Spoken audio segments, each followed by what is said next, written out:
Hi everyone, welcome to my channel. আমি রিম্পা। তো চলে আসলাম নেক্সট পার্ট। দেখতেই পারলে যে গেটটা কত সুন্দর করে সাজিয়েছিল। গেটটা যেরকম সুন্দর করেছিল, ভিতরটাও কিন্তু খুব সুন্দর ডেকোরেশন করেছিল। তারপর আমরা বার্থডে গার্লের সাথে ফটো তুলে তো আমরা স্ন্যাক্স ছিল, বিভিন্ন রকমের পকোড়া, তার সাথে ছিল একটা মকটেলের স্টল। তো সব দেখতেই পাচ্ছ। তো তারপরে আমি স্ন্যাকে নিয়ে নিয়েছিলাম এখানে, এরপরে পুদিনার একটা মকটেল নিয়ে নিয়েছিলাম। তো তারপরে এখানে সব রেডি করা হচ্ছিল, বার্থডে সেলিব্রেশন হবে তো ওর জন্যই। তো কেক কাটা হবে।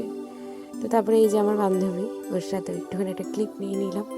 তারপরে এই যে কেক নিয়ে চলে আসা হয়েছিল।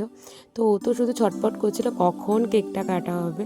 তো দেখতেই পারবে এক্ষুনি পুতুলটির মাথার চুল কেটে ফেলবে ওকে, কারণ কেক কাটতে দিচ্ছে না তাই। তো এই যে বার্থডে সেলিব্রেশন শুরু হয়ে গেছে। তো সেই সন্ধ্যাটা খুব সুন্দর কেটেছে। তো তোমরা বলো যে ভিডিওটা কেমন লাগলো, আর ভালো লাগলে প্লিজ লাইক করো, আর আমার চ্যানেলটাকে সাবস্ক্রাইব করো। সবাই ভালো থেকো, সুস্থ থেকো। নেক্সট ভিডিওতে আবার দেখা হবে। টাটা।